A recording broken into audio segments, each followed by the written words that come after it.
தமிழ்நாடு அரசு பொது சுகாதாரத்துறை சுகாதார செவிலியர் சங்கங்களின் கூட்டு நடவடிக்கை குழு சார்பில் பல்வேறு கோரிக்கைகளை வலியுறுத்தி மாவட்ட ஆட்சியரிடம் மனு.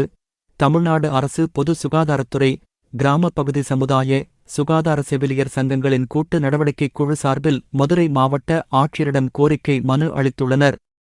அந்த மனுவில் பொது சுகாதாரத்துறையில் சிறப்பாக செயல்பட்டுக் கொண்டிருந்த கணினி ஆன்லைன் பணிகள், தாய்சேய் நலப்பணிகள் முதல் தடுப்பூசி பணி, டாக்டர் முத்துலட்சுமி ரெட்டி மகப்பேறு மக்கள் நலத்திட்ட பணிகளை கணினியில் பதிவேற்றம் செய்திட முழுமையான முறையில் சீரமைக்கப்படாமல் உள்ள புதிய பதிவேற்ற நடைமுறையில் இருக்கும் நடைமுறை சிக்கல்களை களைதல் உள்ளிட்ட பல்வேறு கோரிக்கைகளை நிறைவேற்றி தர வேண்டுமென தெரிவிக்கப்பட்டுள்ளது.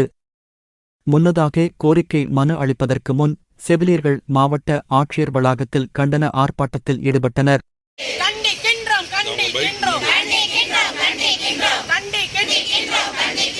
ஒப்பந்த பணியாளர் நியமனத்தை கண்டிக்கின்றோம். ஒப்பந்த பணியாளர் நியமனத்தை கண்டிக்கின்றோம். கைவிடு கைவிடு கைவிடு கைவிடு கைவிடு ஒப்பந்த பணி நியமனத்தை கைவிடு. ஒப்பந்த பணி நியமனத்தை கைவிடு. அச்சுறுத்தாதே அச்சுறுத்தாதே அச்சுறுத்தாதே அச்சுறுத்தாதே அச்சுறுத்தாதே அச்சுறுத்தாதே பெண் ஊழியர்கள் என்பதால் அச்சுறுத்தாதே.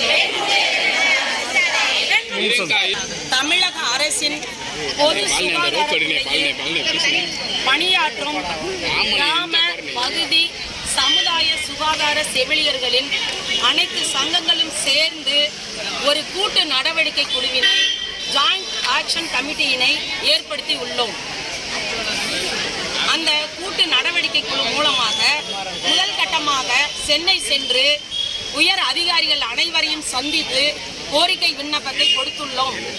எங்கள் கோரிக்கை விண்ணப்பத்தை அவர்கள் முழுமையாக ஏற்காததால் முதல் கட்டமாக இன்று தமிழகம் முழுவதும் உள்ள மாவட்ட ஆட்சித்தலைவர் அலுவலகம் முன்பாக பெருந்திரள் முறையீடு போராட்டத்தினை நடத்தி. உள்ளூர் செய்திகள் முதல் உலகச் செய்திகள் வரை தெரிந்து கொள்ள மதுரை முரசு சேனலை சப்ஸ்கிரைப் செய்யுங்கள்.